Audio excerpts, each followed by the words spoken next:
참 예수님, 오늘은 저 사람은 누구인가? 라는 제목으로 강론 말씀을 해드리겠습니다.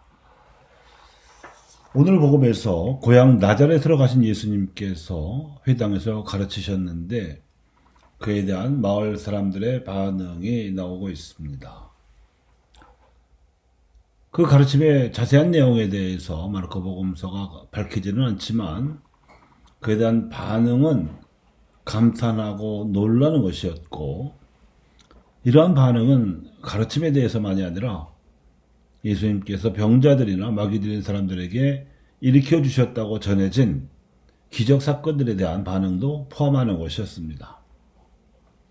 그러나 예수님의 가르침이 놀랍고 기적을 일으키는 능력이 대단하다고 여겨질수록 그분을 어려서부터 보아온 마을 사람들은 믿기가 어려워 못마땅하게 여겼습니다.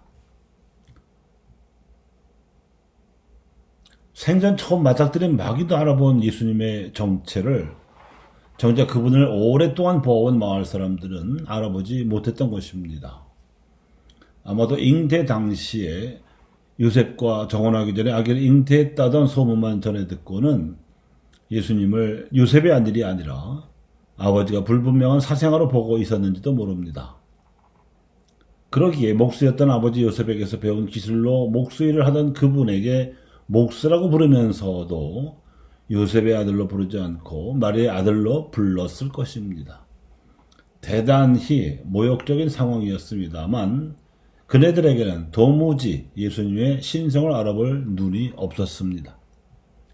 그러길래 마을 사람들이 야고보, 요새, 유다, 시몬과 형제간이 아닌가, 그의 누이들도 우리와 함께 여기에 살고 있지 않는가 하는 못마땅한 반응은 어쩌면 어쩔 수 없었던 결과일지도 모릅니다. 그런데 예수님의 신성을 인정하면서도 이 대목을 근거로 강생의 신비가 일어난 맥락을 전혀 모른 척하고는 예수님께 동생들이 있었으므로 요셉과 마리아 부부는 평생 동정이 아니라고 주장하는 개신교 성서학자들, 목회자들이 있습니다. 이들의 주장은 초대교회 시절부터 요셉과 마리아의 평생 동정을 가르쳐 온 가톨릭 교회의 가르침에 흠집을 내기 위한 억지 주장입니다. 야고보, 요셉, 유다, 시몬 등은 예수님께서 출가하신 후 당시 관습에 따라 성모님을 모시고 살던 대가족의 사촌 형제들이었습니다. 그러기에 예수님께서 십자가에 달려 들어가실 때 어머니 마리아를 제자 요한에게 맡기신 것입니다. 친동기간이 있었다면 도리상으로나 관습상으로 있을 수 없는 일이었습니다. 이런 마을 사람들의 냉랭한 반응 탓에 서운하셨던 예수님께서는 예언자는 어디에서나 존경받지만 고향과 친척과 집안에서 많은 존경받지 못한다고 한탄하시며 그네들에게 믿음이 없는 것에 놀라셨습니다. 그런데 예수님께서 놀라실 일은 더 있습니다. 최근 한국의 가톨릭 신자들의 주일 미사 참여율이 20%대로 떨어진 형편에서 코로나 바이러스 사태로 그나마 반토막 나버리고 심지어 반의 반토막으로까지 떨어질지도 모른다고 예상되고 있는 대량 냉담 사태에 대한 것입니다. 혹자는 유럽과 미국의 사례를 들면서 경제 수준이 올라가면 신앙 수준은 떨어지기 마련이라는 통계를 들이밀기도 합니다. 그러나 예비자 교리를 몇 달 동안이나 배우고 나서 믿음을 공적으로 하나님께 약속드린 세례자들이 그래도 쉽게 냉담에 빠지고 더군다나 강연을 받아 영세한 것도 아니고 박해시대도 아닌 터에 자발적으로 영세한 신자들이 믿음을 포기하는 비율이 80%를 넘어서서 이제 와서는 코로나 때문에 냉담자들이 더 많아질 것이라는 세간의 예상은 도저히 정상이 아닙니다.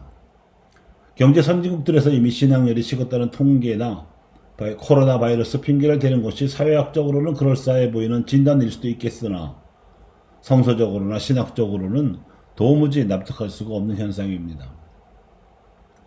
성서적으로 진단하자면 이는 마귀현상입니다. 사람들이 하나님께 가까이 다가가는 것을 극도로 꺼려서 수단과 방법을 가리지 않고 믿음을 약화시키고 온갖 세속적 핑계거리로 유혹하는 마귀의 작전이 활발하게 진행 중이기 때문입니다. 그래서 신학적으로 처방하자면 먼저 믿음을 고백한 신자들의 표현이 충분히 본받을 만해야 하고 따라서 성령께서 일하실 수 있는 공동체가 되어야 합니다. 믿음은 예비자 기간에 배운 교리 지식만으로 충분한 것이 될 수 없고 신앙 공동체에서 배우고 얻는 영적인 기운으로 채워져야 하는 것인데 먼저 믿던 신자들로부터 배울 것이 모자라고 얻을 것이 없다 보면 별별 핑계로 상처를 주고받을 일이 생기기 마련이고 이런 상황이 마귀에게는 절호의 찬스가 됩니다. 예수님을 메시아여 구세주로 알아보는 신앙인이라면 오늘의 독서 말씀이 적중합니다. 형제 여러분, 여러분은 죄에 맞서 싸우면서 아직 피를 흘려 죽는 데까지 이르지는 않았습니다. 여러분은 하나님께서 여러분을 자녀로 대하시면서 내리시는 권고를 잊어버렸습니다. 여러분의 시련을 훈육으로 여겨 견뎌내십시오. 하나님께서는 여러분을 자녀로 대하십니다. 모든 사람과 평화롭게 지내고 거룩하게 살도록 힘쓰십시오. 거룩해지지 않고는 아무도 주님을 뵙지 못할 것입니다. 여러분은 아무도 하나님의 은총을 놓쳐버리는 일이 없도록 조심하십시오.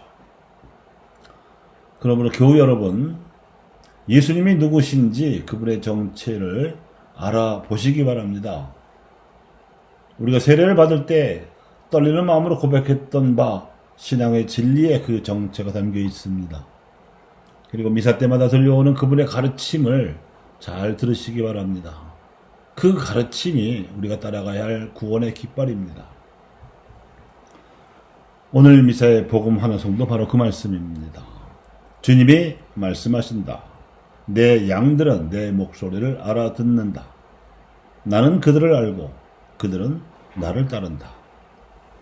감사합니다.